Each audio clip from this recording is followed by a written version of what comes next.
عمل کرنے کے لیے علم چاہیے، علم کس کا؟ علم کرنے کے لیے حیات چاہیے، حیات کس کی؟ اللہ کی دی ہوئی حیات سے، اللہ کے دیے ہوئے علم سے، اللہ کے دیے ہوئے ارادے سے، اللہ کی دی ہوئی قوت سے،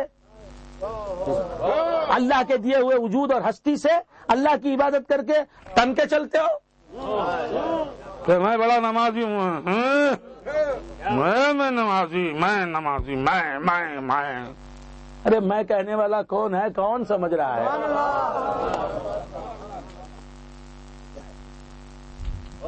سمجھ میں آ رہی ہے؟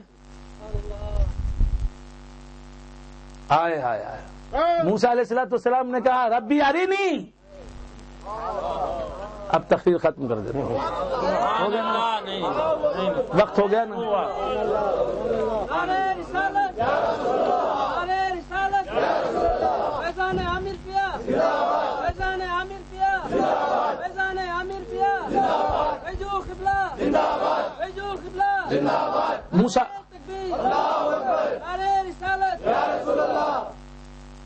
موسیٰ علی نبینا علیہ السلام نے کہا ربی ارینی، اے میرے پروردگار مجھے دکھائی دے، مجھے اپنا جلوہ دکھائی دے۔ ربی، اے میرے رب، میرے رب کہنے والا ایک ہے، رب ایک ہے، دو ہیں۔ ربی، اے میرے رب، ارینی، جلوہ دکھا مجھے۔ کیا بات ہے قال لن ترانی، چھٹتے ہی کہا جواب نہیں دیکھ سکتے موسیٰ، ابھی تم ہو نا۔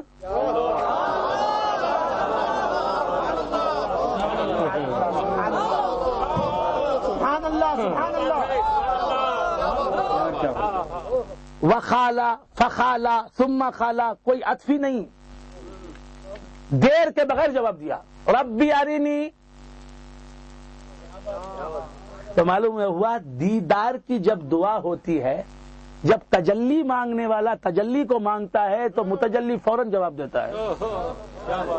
تو تلاش ذات میں جو نکلتا ہے والذین جاہدوا فینا،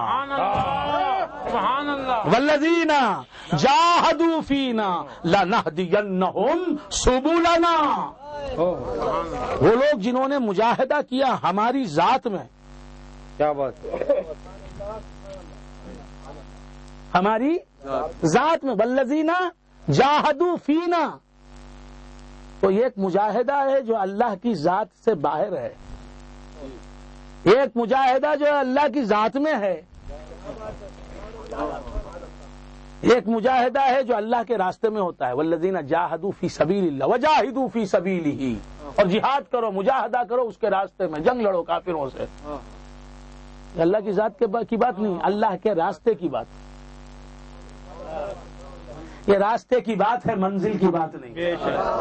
بے شک میں ابھی سے کس طرح ان کو بے وفا کہوں، میں ابھی سے کس طرح ان کو بے وفا کہوں، ارے منزلوں کی بات ہے، راستے میں کیا کہوں۔ آپ نے گزشتہ مرتبہ بے وفا سمجھ لیا تھا نا ہمیں کہ ہم آئے نہیں، تو راستہ تھا، منزل یہ ہے کہ آ گئے۔ میں ابھی سے کس طرح، عارف بھائی کا بھی دل دکھا تھا کہ ہم نے بلایا پھر بھی بھائی جو آئے نہیں، ارے بھائی جو آنے والے ہوتے تو آ جاتے نا، وہ خود سے تو آ ہی نہیں سکتے، کوئی لایا تو آ گئے۔ ان کا وہ دل دکھا تھا ان کا۔ تو خیر کیا عرض کر رہا تھا، بھول گئے آپ حضرات، اب تو خوش ہو گئے۔ سبحان اللہ۔ در پسے ہر گریا آخر خندہ است، در پسے ہر گریا، ہر غم کے بعد خوشی ہے، مرد آخر بھی مبارک بندہ است۔ تو کیا عرض کر رہا تھا، بھول گئے آپ حضرات۔ والذین جاہدوا فینا، جو ہم میں جہاد کرتے ہیں۔ اب بعض لوگوں نے کہا کہ اس آیت سے اللہ کے راستے میں جنگ لڑنے کا ثبوت، کہ کافروں سے جنگ لڑنا ہے۔ والذین جاہدوا فینا، فینا سے مراد فی سبیلنا، اب یہ تعویل کر رہے ہیں نا، کچھ سمجھ میں آ رہی بات۔ والذین جاہدوا فینا، اللہ فرما رہا ہے جو لوگ ہماری ذات میں مجاہدہ کرتے ہیں. انہوں نے کیا ترجمہ کیا؟ جو اللہ کے راستے میں کافروں سے جنگ لڑتے ہیں. For your kind information, for your kind information, اطلاع عرض ہے آپ کی ضیافت تباہ کے لیے عرض کر رہا ہوں کہ یہ آیت، اس آیت سے کافروں سے جنگ لڑنے کا ثبوت نہیں ہو سکتا، کیونکہ یہ آیت اس وقت نازل ہوئی جبکہ جہاد کی آیت نازل نہیں ہوئی تھی. سبحان اللہ. حکم جہاد جب نازل نہیں ہوا تھا، جب جہاد سے روکا گیا تھا. ہائے ہائے ہائے ہائے، یہ ہے عامر پیا کا علم. عامر پیا کا علم ہی نہیں ہے، پیٹ خالی ہے. پھر نعرہ لگا رہے عامر پیا زندہ باد. کیا زندہ باد؟ وہ تو زندہ باد ہیں ہی، تم زندہ ہو جاؤ ان کے علم سے. تم بھی زندہ باد پائندہ باد کے نعرے لگاؤ گے. تو کیا عرض کر رہا تھا؟ والذین جاہدوا فینا، یہ آیت اس وقت نازل ہوئی جبکہ کافروں سے جنگ لڑنے سے روکا گیا تھا.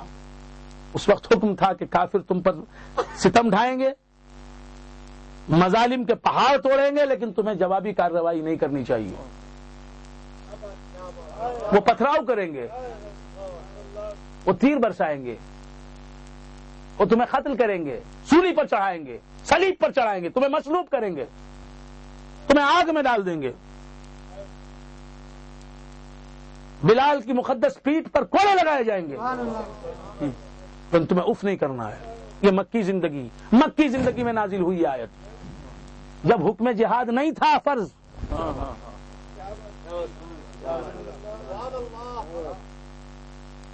تو سمجھ میں آ رہی بات؟ کافروں سے جنگ لڑنا جب مسلمانوں کو منع تھا، مسلمانوں کے لیے منع تھا. کہ مکی زندگی کا دور ہے، اسلام مظلومیت کے دور سے گزر رہا تھا.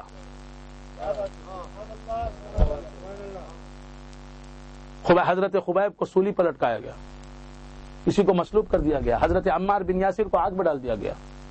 حضور گزر رہے ہیں. ہائے ہائے، یہ غریب صحابی حضرت عمار، محمد الرسول اللہ کا محبوب ہے حضرت عمار. ہائے ہائے، کچھ بھی نہیں ہے مگر مصطفیٰ کی محبتیں ساتھ ہیں. غریب صحابی، مکی زندگی کی بات کر رہا ہوں. حضرت عمار بن یاسر رضی اللہ تعالیٰ عنہ، کافروں نے مل کر آگ، دہکتی ہوئی آگ میں انہیں اٹھایا اور ڈال دیا. جل رہے ہیں آگ میں. حضرت ابراہیم علیہ الصلوۃ والسلام، حضرت ابراہیم علیہ الصلوۃ والسلام کے تعلق سے خدا نے کہا قلنا یا نار کونی بردا وسلاما علی ابراہیم، ہم نے کہا اے آگ ہو جا ٹھنڈی اور سلامتی ابراہیم کے لیے. تو خدا نے کہہ کے آگ کو بجھایا، آگ کو گلزار بنایا. یہ خدا کی بات نہیں، مصطفیٰ کی بات ہے. اب کہاں گیا شرک تمہارا؟ حضور جا رہے ہیں، آگ میں اٹھا کے حضور کے غلام کو ڈال دیا گیا. ابو جہل وغیرہ نے مل کر حضرت عمار بن یاسر کو دہکتی ہوئی آگ میں، بڑی زبردست آگ میں ڈال دیا. حضور نے دیکھ لیا، آنکھوں سے آنسو نکل گئے، آنکھوں سے آنسو نکل گئے. کیا سمجھا مقام مصطفیٰ تم نے؟ خرد والے نہ سمجھے ہیں، نہ سمجھیں گے کبھی اس کو. یہ اہل دل سمجھتے ہیں مقام مصطفیٰ. کیا کرنا چاہیے؟ دعا کرنا چاہیے نا. اے اللہ، عمار کو آگ کے شعلوں سے بچا لے، جلنے سے بچا لے. پروردگار تو قادر علی الاطلاق ہے، میں کچھ بھی نہیں کر سکتا. نہیں،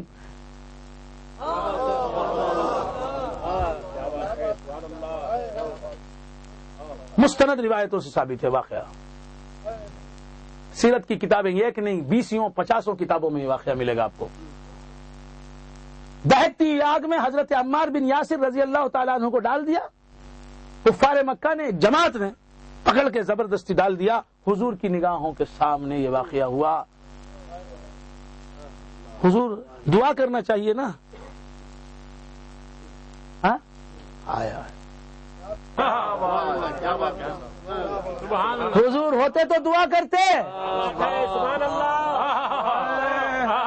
یہ تو فنائیت کا مقام ہے، یہاں مصطفیٰ کہاں ہے؟ خدا ہی خدا ہے۔ نعرہ تکبیر، نعرہ تکبیر، نعرہ رسالت، نعرہ رسالت، شہزادہ غوث اعظم، شہزادہ غوث اعظم، نعرہ تکبیر۔ اس مقام پر منصور آ جائے تو انا الحق پکار اٹھے۔ سبحان اللہ، اس فنائیت کی منزل میں منصور حلاج آ جائیں تو انا الحق پکار اٹھے۔ اس فنائیت کی منزل میں مصطفیٰ آ جائیں، کیا کہہ رہے ہیں؟ یا نارو کونی بردم و سلامن علی عمار کما کنتی بردم و سلامن علی ابراہیم۔ خدا سے دعا نہیں کی، خدا سے دعا نہیں کی، خدا سے دعا نہیں کی۔ نعرہ تکبیر، نعرہ رسالت، نعرہ رسالت، شہزادہ غوث اعظم، شہزادہ غوث اعظم، فیضان عامر پیا، فیضان عامر پیا، فیضان عامر پیا۔ حضور ہوتے، حضور کو اپنی ذات کا شعور ہوتا، اپنا علم ہوتا کہ میں محمد الرسول اللہ ہوں، عبداللہ کا پوت ہوں، آمینہ کا جایا ہوں، اپنی منزل میں ہوتے، بقا کی منزل میں ہوتے، صحبیت میں ہوتے سبحان اللہ، تو دستے دعا بلند کرتے، پکارتے اے پروردگار عمار کو بچا لے۔ اب یہاں حضور ہے ہی نہیں، اب جو ہے وہ کیسے دعا کرے؟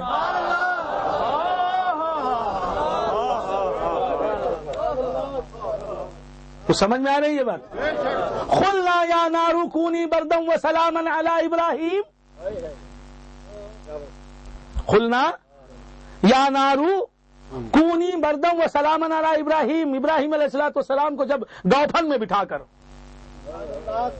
منجنیق میں بٹھا کر آگ میں نارے نمرود میں ڈالا گیا، تب چلے ہیں حضرت ابراہیم علیہ الصلوۃ والسلام، گوپھن سے چلے ہیں آگ کی طرف تیزی سے، بڑی تیزی کے ساتھ۔ گوپھن میں جو رکھ کے چیز پھینکی جاتی ہے منجنیق کے ذریعے سے، ایک مشین ہوتی ہے منجنیق، پتھر پھینکتے ہیں اسے بہت دور تک، اس میں حضرت خلیل اللہ کو بٹھایا گیا، بٹھا کے پھینکا گیا، منجنیق سے نکلے، تیزی کے ساتھ آگ کی طرف بڑھ رہے ہیں، حضرت جبرائیل آئے،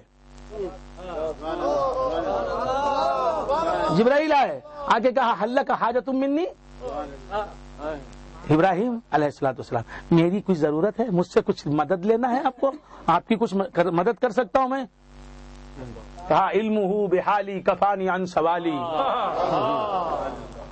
خدا میری حالت کو جانتا ہے، خدا میری حالت کو جانتا ہے، وہ جانتا ہے، اس لیے میں اب سوال نہیں کر سکتا جبرائیل، میرے ساتھ تم سے بڑا مدد کرنے والا ہے، اسے رکھتے ہوئے میں تم سے مدد مانگوں گا تو پھر خدا ناراض ہو جائے گا،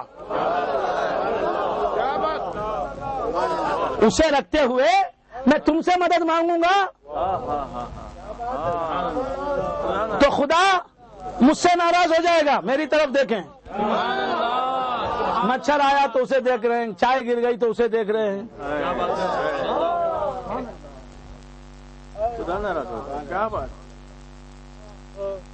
علمہ بحالی، خدا میری حالت سے واقف ہے، میں تنہا نہیں ہوں، میری طرف دیکھو، میں تنہا نہیں ہوں، علمہ بحالی، میں جانتا ہوں کہ خدا میری حالت سے واقف ہے، وہ علیم ہے، وہ خبیر ہے، وہ میرے ساتھ ہے اور میری حالت سے باخبر ہے کہ میں تنہا نہیں ہوں، میرے ساتھ محمد عربی کا نور ہے، میری پیشانی میں مصطفیٰ چمک رہے ہیں، آگ میں جاؤں گا تو ان کے ساتھ جاؤں گا، میں بھی دیکھتا ہوں آگ کیسے جلاتی ہے، میں بھی دیکھتا ہوں آگ کیسے جلاتی ہے۔ جبرائیل تمہارے خلوص کا میں قائل ہوں، سچے دل سے تم پوچھ رہے ہو حلک حاجت منی، لیکن جبرائیل جس نور سے تم بنے